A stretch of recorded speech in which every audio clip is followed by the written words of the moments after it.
আসসালামু আলাইকুম। শুরুতে বলে নিই আমি কোনো ডাক্তার না। আমি একজন প্রবাসী। আমি দক্ষিণ কোরিয়া প্রবাসী। আমি যখন ১ম কোরিয়াতে আসি তখন আমাদের ৭ দিনের একটা নিরাপত্তা ট্রেনিং হয়েছিল। সেই নিরাপত্তা ট্রেনিংয়ের মধ্যে এই সিপিআরটা ছিল একটা ক্লাস। ঠিক আছে? তার এই অভিজ্ঞতা থেকেই আমি আপনাদেরকে বোঝাতে চেষ্টা করতেছি। এই সিপিআর প্রত্যেকটা মানুষকে জানা দরকার, পরিবারের প্রত্যেকটা সদস্যকে এই সিপিআর সম্পর্কে অভিজ্ঞতা নেওয়া দরকার। সবাই শিখে রাখা দরকার। আপনাদের কাছে অনুরোধ থাকবে এই ভিডিওটা সবাইকে শেয়ার করে এবং সবাই শিখবেন, পরিবারের প্রত্যেকটা সদস্যকে শিখে রাখবেন। এই সিপিআর মানুষের জীবন বাঁচায়। কত মানুষ শুধুমাত্র এই সিপিআর না জানার কারণেই মৃত্যুবরণ করে। যদিও বা প্রত্যেকটা বিষয়ে আল্লাহ যাদের রিজেক্ট রাখছে তারা পৃথিবীতে থাকবে, যাদের রিজেক্ট নাই তারা থাকবে না। দেখেন, যখন একটা মানুষের মস্তিষ্কে রক্ত চলাচল বন্ধ থাকে তখন মানুষের একটা তখন কি দেখায় তার শিরাগুলো, যখন হার্টের চাপ দেওয়ার মাধ্যমে সমস্ত শিরায় রক্ত প্রবাহ চলছে তখন দেখতেছেন কেমন। তো এই হাড়টা চাপ দিচ্ছে কিভাবে?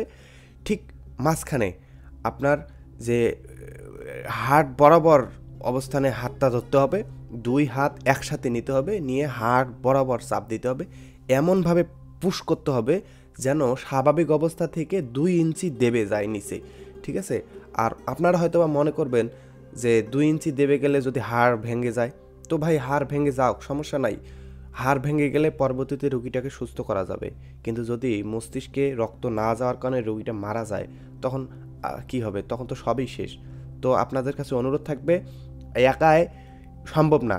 আপনারা ইদানিং খেয়াল করলেন তামিম ইকবাল ফিরে এসেছে শুধুমাত্র এই সিপিআর পদ্ধতির কারণেই তামিম ইকবাল ফিরে এসেছে।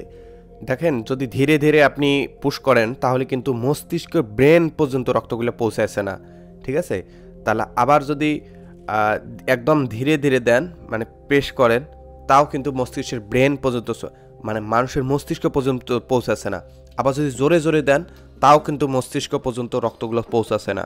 তাই ধীরে ধীরে একদম সঠিক নিয়ম মেপে একদম ঠিক বরাবর একদম 2 ইঞ্চি পর্যন্ত দেবে দিতে হবে। দেখেন, আপনি যদি 2 ইঞ্চি বরাবর দেবে দেন তাহলে কিন্তু সঠিকভাবে ব্রেনটে রক্তগুলো পৌঁছাছে এবং রোগীটা সুস্থ হওয়ার সম্ভাবনা তখনই তৈরি হবে।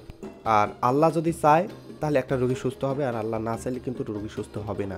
সম্পূর্ণটাই আল্লাহর উপর নির্ভর। তারপরও আল্লাহ বলছেন চেষ্টা করতেই হবে, চেষ্টার কোনো মাইন নেই। ঠিক আছে? তো ধন্যবাদ সবাইকে। আমি আশা করছি আপনারা বুঝবেন এবং পরিবারের প্রত্যেকটা সদস্যকে বোঝাবেন। ভিডিওটা শেয়ার করে সবাইকে দেখানোর চেষ্টা করবেন। আসসালামু আলাইকুম।